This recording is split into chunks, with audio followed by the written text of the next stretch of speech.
My dear friends, I'd like to welcome you all to Sweden, to Stockholm, and to this international climate conference.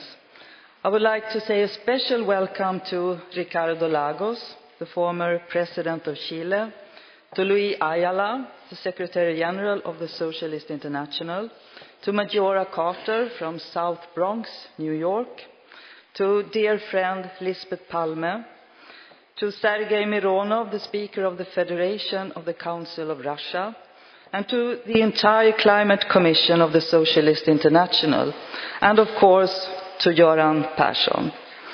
In 1996, when Göran Persson took over as party leader, he had a very clear agenda to build the green welfare state for the next millennium and give environmental issues, the green issues, a central place in our party's policy.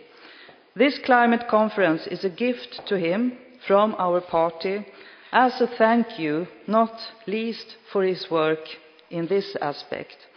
We are ready to continue his very important work. The sea gives and the sea takes. Fisher folks have always said that. The gods of the sun and the rain, how eagerly they have been worshipped all over the world. The wind brought ships overseas and added speed to the windmills. The fire guarded and kept alive through the ages. Nature gave us the conditions for life, and we have used what nature gave, used and abused and misused. The builders of early industrialism did not have the knowledge that we have today. The blind belief in technology of the post-war period overshadowed other facts. In Sweden, the early dream of a welfare state did not always include the green aspects. When the truth dawned on us all, it was already late.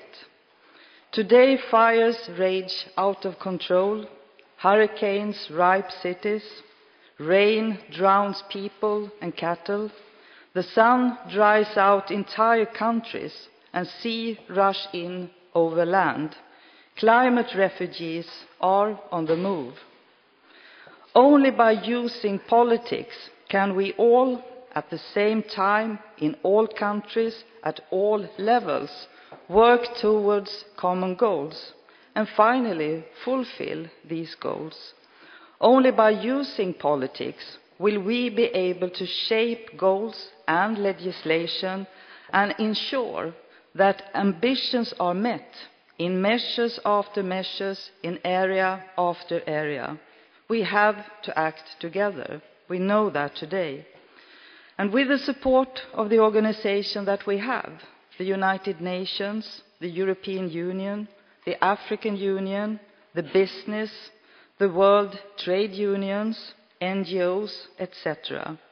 We who are gathering here today represent some of those who must make sure that we invest correctly and that we do it now. Don't put off till tomorrow what you can do today, said my old grandmother, and I guess many old grandparents all over the world. This saying now has a much sharper meaning. It's very clear to us Social Democrats that we cannot wait. Unfortunately, the wait-and-see approach can be observed all too often from the conservative forces around the globe, as if major social problems will disappear because you hide. No one today can truly believe that the market alone can solve these problems. That's a terrifying attitude. Terrifying when the US President George W. Bush proposed the goal that United States emissions would not stop increasing until 2025, when researchers in the UN Climate Panel have proved that global emission must begin to decrease by 2015. 2025 is too late. In Denver, Those of us who were there or listened to all the things that were said at the Democratic Convention could hear that, of course, US climate policy would have been quite different with Al Gore as president, but also so many interesting things that perhaps could be different with Barack Obama as president. Now they admit that one American are responsible for 4 times more emission than one Chinese. It is the rich countries that are responsible for the absolute majority of the present greenhouse gases, and it is the poor countries that are most seriously affected. There is no doubt as to where the greatest burden of responsibility must be. Sweden is one of the richest countries in the world, and we have become a leading country as concerns sustainable development. We have proved that sustainable development does not mean lower rates of growth or welfare. Since 1990, Sweden's GNP has increased by 40%, while emissions have decreased by almost 10%. We wish to increase the phase of transformation, and we know that we will have to move our goals up to a higher level. Just now, the Social Democratic Party of Sweden is running 4 main policy groups to develop our new proposals and guidelines in front of the next election in Sweden, who will be 2010. And our visions are explicit, and some of those are: by 2020, we will have broken Sweden's dependency of oil, a vision that would have been unthinkable without the work we carried out during our last period in government and the work that Göran Persson started himself. By 2020, Sweden will emit 40% less greenhouse gases than we did in 1990. No housing will be heated with oil. Cars will be at least 30% more fuel efficient than they are today. By 2020, new environmental technology will have been introduced on a large scale. By 2020, the link between growth and increased climate effect from transport will be broken. It's less than 12 years to 2020. And what about 2050? How far will we have come by then? Well, by 2050, emissions of greenhouse gases per person must be the same all over the world. By 2050, the European Union has decreased its emissions of greenhouse gases by 80%. By 2050, Sweden is free of fossil fuels. These are visions, yes. To those who say that vision do not lead anywhere, I would like to ask them, so what is it then that lights your steps and your path? We set our goals based on our vision. That's always how Social Democrats all over the world have worked. Does that mean that our goals are unrealistic? No, quite the opposite. The people who are unrealistic are those who believe that progress can be made without goals or without visions. The role of politics is to build bridges between vision and reality. I'm not afraid of high levels of ambitions, and we Social Democrats are not afraid of high level of goals. We know that clear, measurable goals provide both driving forces and a clear method of governance. In addition to our already successful social democratic and environmental policy, we now add more than 120 practical proposals for a climate-smarter Sweden. It's not just that we can lead the way in Sweden. Just because we can, we must. It's all about responsibility. Let me highlight 3 important climate policy areas for immediate actions. First, the transportation and especially the air flights. None of them are a part of the Kyoto Agreement, but are important for the reduction of greenhouse gases. They need to be included either in the emission trading system or by direct taxes. Second, the international binding target is crucial. We cannot be lulled to believe that we have a lot of time, because we don't. We demanded a 40% cut in emissions before Bali, and the target needs to be discussed now to really reach an agreement. And third, if the Swedish government should lead the world towards this agreement, they first need to agree within their own government.